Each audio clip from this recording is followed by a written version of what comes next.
Hi everyone, I'm MaryAnn. I'm a voice coach and visual artist from Singapore, currently in Singapore, and welcome to another installment of my weekly vlog series, Find Your Voice. So this is what I share in my journey as a singer, as a voice coach, as a singing instructor, and as someone who is all about expressing myself and because I'm an artist too, so even with this vlog series, it's really about me expressing what I've learned and sharing it with whoever out there is interested in learning and listening, such that you on your own journey of expression, whether it's singing, whether it's working on your voice, whether it's you're an artist, um, ultimately, I believe that every single person has something to express over the course of your entire life, which is basically, what some people might call your dream or your passion, your vocation, your purpose, whatever it is you feel called to create in this life. That is what you're expressing. That is your capital V voice. And so when I talk about finding your voice, it's not just your physical voice, it's also that bigger voice that encompasses what you're trying to express over the course of your entire lifetime. So it's really a very interesting journey because it's not just about working on singing, it's not just about improving your voice or expression. It's also about getting more connected to who you are as a person, what really resonates with you, what really matters to you, and how do you express that in your own way over the course of your life. And working on the voice, working on the expression of your physical voice indirectly supports that, and it supports that in so many ways, which I'm still learning every single day, and it's really exciting. So what I want to share today is something related to that. So in my latest weekly singing video, I recorded Sarah McLachlan's song The Path of Thorns. And why I chose to perform this song and record it and share it on YouTube is because a couple of weeks ago was the first time I heard this song, and something about it just resonated with me. I mean, it's a heartbreak song, it's a breakup song. Yeah, and most people would resonate with that on some level, especially if you have been through that before. So obviously I resonated with it, and I also I like Sarah McLachlan, and I like her lyrics, and I like how she crafts her songs, and so and they kind of fit comfortably within my range too. So I started to learn how to sing this song. And then as I was listening to the song on repeat in order to be more familiar with it, I was looking at the lyrics as well, and suddenly I got really emotional when it came to the second verse. And I didn't really understand why at that moment. But when all I knew was that when I started singing this song, the person that I started thinking of was a relationship from many years ago, which was, I would say, he was like the one that I thought was gonna be the one, and in the end it was like the most dramatic, the most on again off again relationship I had ever been in, and we were like so wrong for each other, but for whatever reason we just held on to this relationship and refused to let it go, even though it was just not working and we were not able to make it work. We just refused to let it go. And yeah, and even though it was horrible, and I finally managed to end it, and I know that I'm never ever getting back together with this guy ever again, like for sure, guarantee, like never getting back together with him again. um, there was still a part of me that could not fully let go of this relationship, and I couldn't really understand why. And so I started singing this song, and because I was practicing it to perform for my weekly video recording. And the more I sang this song, I started to get connected to these emotions inside me. So this is what I want to share about today, is that, when it comes to our relationships, and not just our relationships, when it comes to anything in life, right? There are negative emotions, there are positive, and there's only like a few positive emotions. And we live in a world that's very focused on the positive, and we always want to show our best side, and we want to always be positive, and we kind of it kind of gets ingrained in us sometimes that we think that we're supposed to always be happy.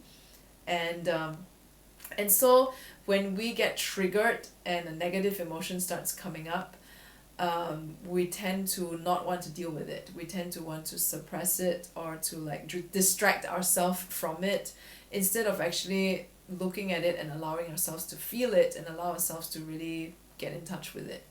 So recently I was hanging out with my friend, and we were talking about music, and she was saying that she loves listening to J-pop music because it's always very upbeat, or at least the playlist that she puts on is always very upbeat and it makes her feel happy.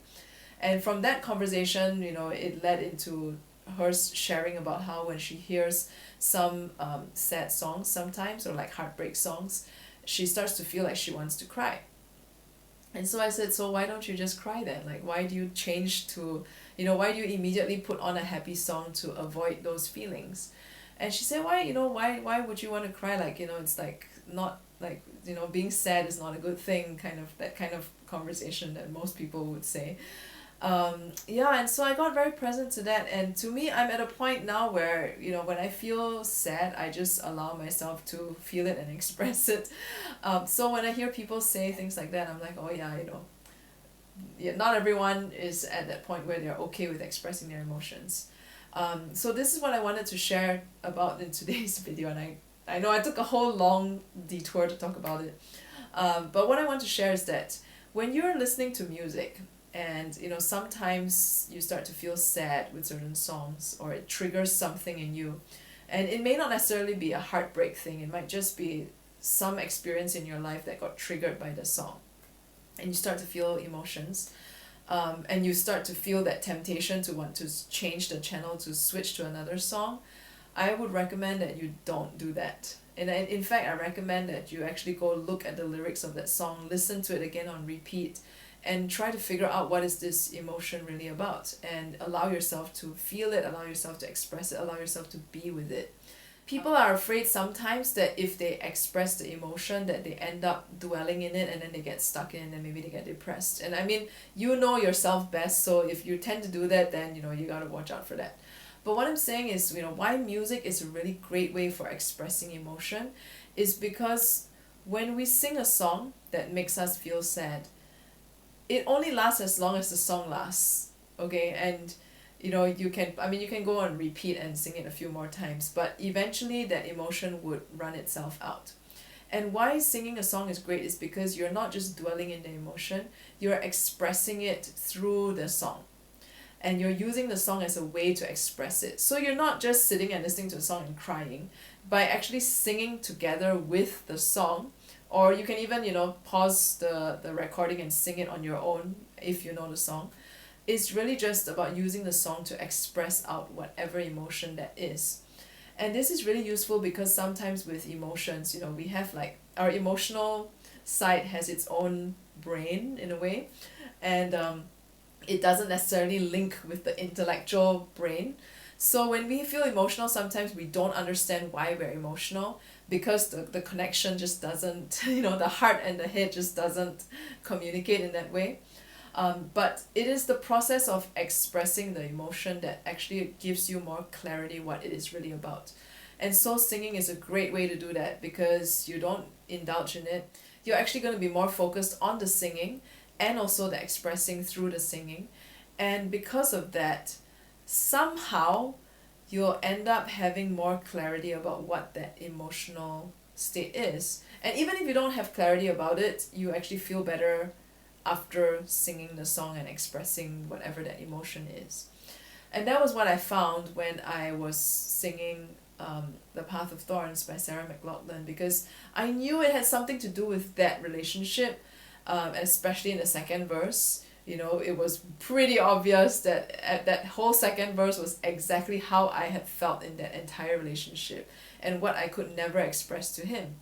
And so by singing it over and over again, it was almost like, I just was expressing this, expressing whatever, emotions there was, that towards him, the anger and the frustration that, because he was a certain way, it was so hard for us to be together. And then after I had sung it a few times and then did my recording, I started to realize that it wasn't really on him. If anything, it was on me, because I had a certain idea of what I wanted the relationship to be. I had a certain idea of how I wanted him to be, and he wasn't it. And I couldn't see him for who he was, because I was holding on to that idea that I wanted so badly. then I'm going to have all these other expectations about how I want the relationship to be, and then obviously it's not going to turn out the way I want it to be, and that's where the frustration is going to come in, and that's where, you know, the heartbreak song expressed exactly what I was, you know, what I was feeling. Yeah, but I would not have seen all of that if I hadn't allowed myself to go and, you know, keep singing this song over and over again and trying to learn it so that I could record it for YouTube. And it was in the process of expressing and, you know, crying when I was singing the song as well, that I realized these things. And so yeah, so that was, you know, that's the point of today's video, is to share with you that you gotta allow yourself to express whatever it is that you need to. If you're listening to a song and it brings out certain emotions, if you're listening to, you know, if you're like, you just got dumped or you just broke up with someone and you're listening to a heartbreak song and it really speaks to you and reminds you of that relationship, don't go and change the channel, okay? I mean, change the channel if it's not convenient at that point in time for you to go through those emotions, like if you're at work, for example. But do set aside a time for you later on to go play that song again and really listen to it and really be with it and be with yourself.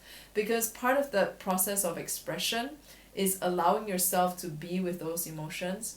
And it's only when you can express them through singing, then you get more clarity what they are about. You get an outlet to also put them out there and express them, so you're not just holding them inside of you, which is a lot healthier, trust me. Because, you know, a lot of the stress that we feel sometimes is just stuff that we don't let go of. So singing is a really great way to release some of these emotions, to release some of these stressors that you have in your life, to release some of these triggers. You know, if you're going through a heartache and heartbreak, it's a great way to start expressing, you know, because with relationships sometimes the emotions get so complicated and we have no idea what we're really feeling, and what we just know is like, you know, but what is that really about, right? So like channel that into the song and sing it out, and you would start to get more clarity about it. It may not happen the first time, you know, it just means that you need to sing it a few more times and really just connect deeper and allow yourself to express and allow yourself to connect deeper, until you start to see what that's really about. And in any case, you know, if you do need support in this area, you can always work with me in private sessions, so that I'm there to support you and give you a space to allow you to express that, and to also, you know, encourage you to connect more. And it helps also sometimes, you know, to have someone there to encourage you, and you don't even need to tell me what it's about. All you have to do is just sing the song. Okay, you don't need to tell me the backstory, you don't need to tell me anything, you can just tell me this is the song, this I'm feeling, you know, emotional about it, and you just sing it. And then, you know, I provide a space for you to share further what you're realizing and what you're getting from it, so that you have more clarity on what it is. And, you know, of course, I won't share anything with anyone, it's all private and confidential. It's really a space for you to just express whatever you need to through singing. And it doesn't matter whether you can sing or not. I mean, part of working with me also is about working on improving your expression and your voice. But really, if you just want a space to emotionally, you know, sort out yourself through singing, that is totally fine too. Like, we don't even have to work on your voice, we can just work on your expression, and that's it. And, you know, that's all that we can do as well. Like, whatever you need and whatever you want, I'm here to support you in that. So if you have enjoyed today's video, subscribe to my channel on YouTube, and if you have any questions, feel free to ask them in the comments, and you can also directly message me through any of my links in the write-up. And I will see you next week.